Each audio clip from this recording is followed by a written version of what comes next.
Selamat welcome! Today I'm bringing you a deck tech from the RTN season, the most winningest hero for the only CC tournament in the Jabodetabek area is Aurora. Sadly, the player is not me, since I was on Syndra and not Aurora, which was, in hindsight, a pretty poor choice since people was expecting Aurora and packing Aurora hate. I low-rolled, my opponent high-rolled, but c'est la vie. But we got the deck tech, the game reviews, and the detailed explanation on the cards they chose and the deck list that they brought, courtesy of Martinus Indra, a good friend of mine. So props to him for winning the RTN. So without further ado, let's jump right in. So first, let's talk a bit about the deck, and after that, we'll talk about the games. So for the deck itself, it's pretty standard, but the important thing here is he's packing massive respect for Kano, bringing up to AB3 with Dyadic and the Boots, and Spell Void 3 with Shock Charmers and Spellfray Tiara, because usually people, like, they only bring, like, Shock Charmers, or some that don't even respect Kano whatsoever, don't even leave home with Spell Void. Indra is very respectful towards Wizards, because the only way you lose to them is by not respecting them, and having these AB and Spell Void equipments really helped, and it paid off. So everything else is pretty standard. He left home with both headpieces balance, which is good into Syndra, because Syndra plays with massive momentum and with like stuff like Ancestral Empowerment and Throw Daggers. They can easily draw 2 cards in a turn. You can trigger this, and Aurora mirrors also. If the opponent like E-Strike or snatches with a CLV on board, you can get this. This is also a good equipment to bring into Jarl, even though like, oh, you should bring like COP, right, to tuck your arsenal from a CNC or a Disable. However, Balance of Justice is an equipment that you can block with without getting itself destroyed, meaning that the Jarl opponent needs to work extra hard to get you to empty your equipments, because your other equipments, your Grasp, your Dyadic, and your Boots, they don't shatter on the first block. So if all of your equipment pieces don't break by themselves, it makes it harder for the Jarl opponent. Everything else is pretty standard. So that's it for the equipments. Let's head on over to the deck. The main deck is pretty standard. Right now you leave home with 6 blues instead of previously like 9, and the blue of choice being Blink and Karn Funnel, one of it. Blink is pretty interesting because a lot of other people are running Sigil of Lightning instead of Blink. However, Indra felt like the extra synergy with Gone in a Flash, or being able to unbrick hands when you just need that extra action point during the turn, and it gets around disruption such as Hypothermia, because, well, it doesn't give the card go again, you just gain an action point, is really neat. And it's whenever you pair it with Gone in Flash, it turns itself into a 0 for 4. That's the only main difference. Everything else looks pretty standard. He admitted himself that the base list, he took great inspiration running like mostly Lupine Fiasco's list. So if you want to check out Lupine Fiasco's list, I'm also going to put it in link in the description down below, alongside with Indra's deck list if you want to check it out. So yeah, the main idea is running a bunch of 0 for 4, hopefully with a go again, with Rabbles, Scar for Scars. Like, this is the newest deck that Lupine Fiasco took from Pudding's winning deck list, running Sigil in the main board, so you can play like a block 2 send 2 style. You're not afraid of blocking, because you're running a lot of like 3 block cards, and then you're running Somersault, so blocking is kind of good and enables you to convert hands. And yeah, deck's just generally very, very strong. It's easy to extract value because most of your cards just say 4 on them. You can block with like 2 cards, send a 4 arsenal card, and you'll extract like 10 value plus arsenal that way. Yeah, not much else to say other than the inclusion of Blink instead of Sigil of Lightning, which pairs Blink pairs better with Lightning Greaves. A lot of Aurora doesn't play Lightning Greaves anymore, but since Indra is an Acilio player on top of being an Aurora player, he values that big combo potential from Lightning Greaves plus Blink that provides. I think that's one of the main reasons why, because as Sigil of Lightning, you play the instant before your turn, so you don't get the extra action point from the go again if you pop Lightning Greaves. So yeah, those are the two main points of contention, and plus giving an action point works regardless if you already have an embodiment, and when you already have an embodiment but you have 3 attacks that you want to attack with, usually you're forced to be attack with go again, hopefully it's a lightning, and then you pitch one to your Starfall and then attack for 4 with no go again. If you have Blink and you already have embodiment, you can attack with all 3 4 power attacks, which is slightly better. But yeah, there's ups and downs to both cards. That synergy and inclusion is, I think, why he included in his list. And for the sideboard, we're down to the 1 Flicker Wisp because we're not so focused on comboing anymore, but we still want, because drawing multiple sucks, this card alone does barely anything other than probably force a CLV through or force a second strike through when your opponent is only packing 1 AB. And for opponents that like to block a lot, Flicker Wisp is there, but again, you only need 1 because the matches are gonna go long. You don't want to see multiples. It's bad. It like holds up space in your hand or arsenal because you don't want to play it unless it's paired with Arc Lightning most of the time. Warmongers is just a really good low opportunity cost blue 3 block that neuters Viscerize and opposing Rune Blades. The main difference between Indra's sideboard and Lupine Fiasco's sideboard is the 2-2-2 split of Exude and D-Reacts instead of a 3-3 split of Exude and Shelter. He explained to me that he wanted 2 sinks and 2 shelters because he wants the consistency of multiple D-Reacts, so he wants more because he's expecting a lot of aggro. Secondly, he's not quite sure which one's better because they both have their high points and low points, right? Sinks, almost never bad, helps you filter, helps you unbrick hands. But certain matchups, Shelter's value, like the ceiling on Shelter, especially against assassins that dagger you or flick you, it's just really good. And against a Visceri too, it's a red D-React that can help block 3 rune chants. So it helps you against Succumb. You can, if they only have a few rune chants and they're only attacking twice, you can Shelter and not be afraid of Succumb because you haven't taken arcane damage that turn. So he said when versing Assassin and Ninjas, he puts in 2 shelters and 1 sink below, and for the others he brings in 2 sink belows and 1 shelter. That's the explanation for the D-React split. And Exude is just, he said to me that it's an overperformer against a lot of matchups, like even aggro mirrors. Some aggro decks like board in defense reactions in their main board. Like for example, Aurora mirrors, you both bring in your Sigil of Sufferings. And Exude just like neuters that plan entirely. And secondly, against Kano, which we'll get to in a minute, forces them to go off right then and there if it's the first chain link with Go Again, while you still have a lot of cards in hand. So yeah, pretty solid inclusion. Yeah, I guess that's it for the deck tech. I'll put the deck link in the description down below so you can try it out for yourself.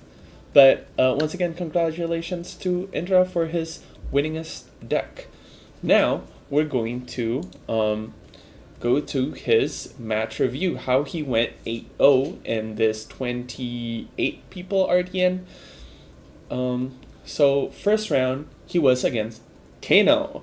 So he was very, very rewarded for bringing AB3 SV3. So he went full steam ahead, but when he bricked with a 5-card hand, and no way to go again, he popped his Lightning Greaves to generate the action points needed to get that 5-card hand out and pressure the Kano opponent. But it meant that he had one less AB to work with, so he only had the AB2 left from Dyadic, which wouldn't work if he only has a red in hand, because for AB2, even if you're only blocking 1 arcane damage, you need to pitch at least 2, so you need to have at least a yellow in hand. And in the last turn, he said Kano was at 2 HP, he was hitting them for 7, the opponent blocked 6, and Shock Charmer's activated ability made it so it was threatening lethal. So for those of you who don't know, Shock Charmers, apart from Soul Void 2, actually has an ability where you can pitch 2, and the next time an attack action card you control would hit a hero this turn, it deals 1 damage. So in that scenario where he was attacking for 7, the opponent blocking 6, 1 damage would leak through, and the Shock Charmer activation would deal another damage. So the opponent being at 2, that was threatening lethal. So it's one of those things like people don't know, or like, well, Shock Charmer has text. It's very relevant here. So the opponent was forced to go off with only 2 cards in hand and a card in arsenal. So it was easy for Indra to negate it with the Spell Void equipments, and he was still at a healthy 30-ish life total. So easy win, round 1 versus Kano. Second round was against Zen. So it was a racing match. Like, Zen is kind of aggro-y, but kind of can be mid-rangey. The opponent was kind of unlucky with their Transcends. They didn't get it until quite late in the game, and Indra never really put off pressure. Like, never got that Ultima brick hand, and the one time he got a brick hand, it was solvable with the Snapdragon Scalers. So in a racing match, whoever draws hotter usually wins the game. Third match was against Gian, who is notorious for playing Rune Blades. It's an Aurora mirror match. It was a really, really tight match. I saw it myself because my round 3 match ended very, very fast.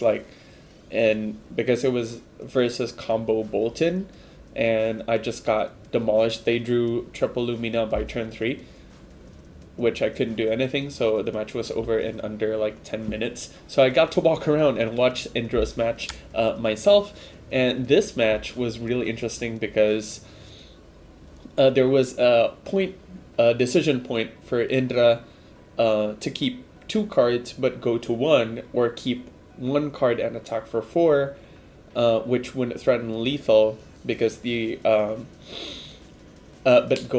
but stay at 4 life. But Indra took the risky line. He played to win and to not lose, because when all of your attacks attack for 4 and most of your cards block for 3, when you're threatening more and when you're on the defensive, you're gonna get bled out to death. Like, they attack for 4, you block for 3, you leak 1. They attack for 4, you block 3, you leak 1. So he went for the win, so he blocked less, went down to 1 with the risk of dying to Sigil of Suffering or a Shock, because he didn't bring AB1. So yeah, it paid off.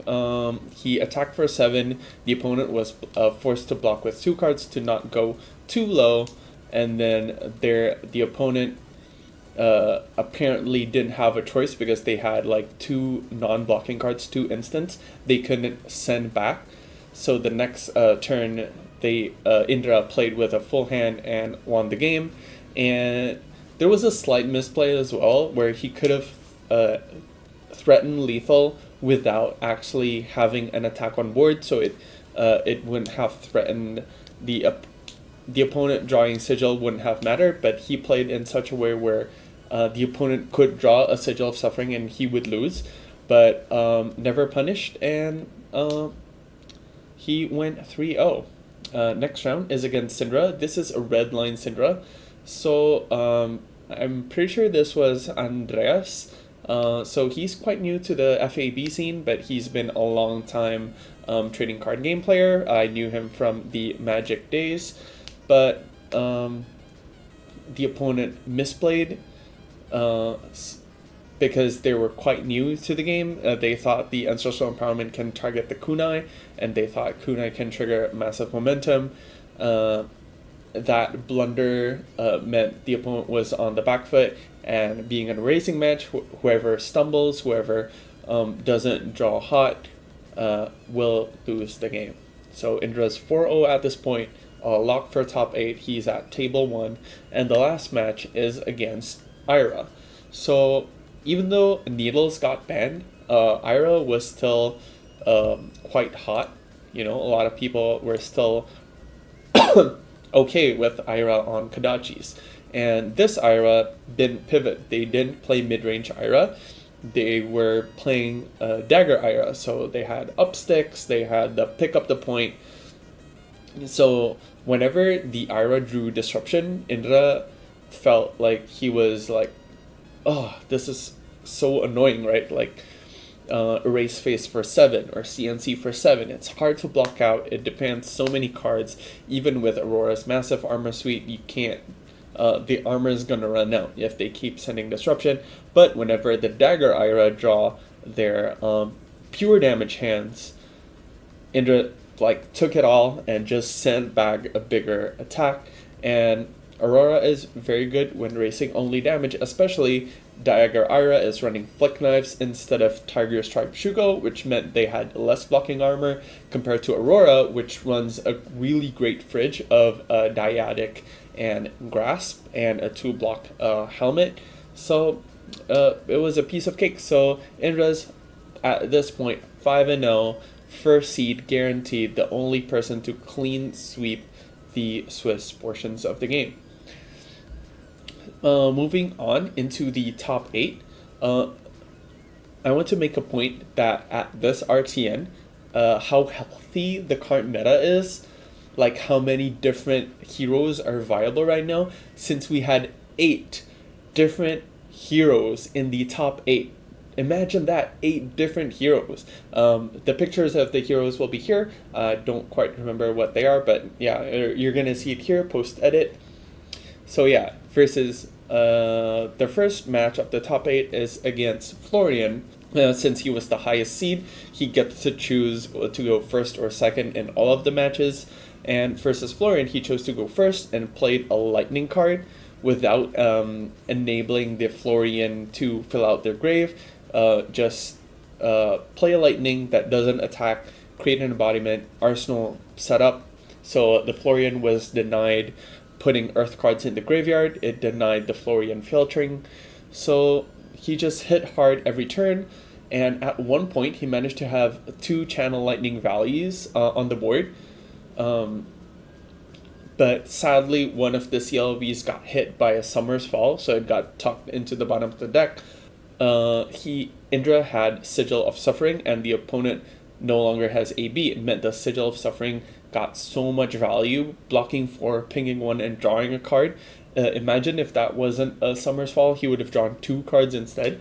So Exude, Indra said, played a huge role in this match because Florian didn't bring too many high power cards. So like a lot of the cards has low base power, like Plowender has 2 base power even though it attacks for 6. So a few times the Indra played the Exude, the opponent was stuck with their D-Reacts, which was game winning. So he won that. He won the top 8. So he already got the invite at this point. He's top 4. And the top 4 was against Dio-IL. So in another racing match, So the opponent didn't get any like lucky grenades from the top, and he got to choose to go second. So he got tempo the whole game and never really let go, using smart blocks with his armor piece to deny Dio's critical grenades that they played from hand instead of from their top deck. So it was more telegraphed, and he managed to snag the win, and Indra's now in the finals. And in the final match is against Arachne Marionette, the newest hero from the Hunted. And he said that this was the hardest matchup of the event. And because Aurora is not very good at handling disruption, sometimes there's like a lightning card that if they snipe, it shuts down your capability of swinging Starfall or making embodiments. And second, the fatigue, not the deck archetype, but fatigue of playing in real life, the player fatigue. So he made a couple of mistakes, such as mistaking Prognosis for Bonds of Agony, because they're both like 1 power stealth attacks that are scary, right? So he missed lethal in one of the turns, but fortunately for Indra, the opponent also made a mistake with the Kiss of Death, that the opponent thought that they could flick their Kiss of Death to guarantee lethal at 2 because it would make the opponent lose 2 life, but they forgot they already blocked with their flick knives on an earlier turn, meaning that they couldn't do that. So the Kiss of Death was just kind of vanilla. So again, he mentioned that Exude was the MVP of the match because disabling the opponent's Death React, because the Arachne is running a lot of stealth cards, so they're low power cards, it doesn't shut off the Exude's text of being higher power, right? So that's it for the match review. That's how he went 8-0 using Aurora in this season's RTN. So RTN season's really fun. I'm looking forward to the next ProQuest Singapore season, so where I can play more classic constructed games, because sadly this time around and during the RTN season we only had 1 classic constructed RTNs, and the 2 other RTNs were draft. So I went 0-3 this RTN and I had no chance for redemption, but hopefully I can redeem myself in the PQ season. And the most important thing out of Indra winning, since he is a really good friend of mine, and he won the entire thing, and the second place was Justian on Arachne Marionette, who is also a good friend. It meant that they could swap the mats. So usually the first place would get the Arachne Chaos Agent mat, and the second place would get either a Fang or a Syndra mat. And Indra took the Syndra mat, and Justian, who's an assassin player, gladly took the assassin mat, right? And I already told every one of my friends beforehand, like, if I didn't make top 8, anyone who made it to the finals, please grab my Syndra mat. So he sold it to me at a very reasonable price. So right there, it's super duper cool. I love my Syndra mat. I'm using it all the time now, every time I play Syndra. And he also sold me the rainbow foil Syndra that he got from being at top 8. So hopefully I'm gonna get these 2 signed pretty soon. I'm still trying to reach out to Livia Prima, but hopefully that happens before the PQ season so I can bling out and show my Syndra in full form. So yeah, that's it for today's video. Hope you enjoyed it. Don't forget to like and subscribe, as that is the best free way that you can support me creating more Flesh and Blood content to your YouTube video feed. And as always, I'm Mas Bule, and sampai goodbye.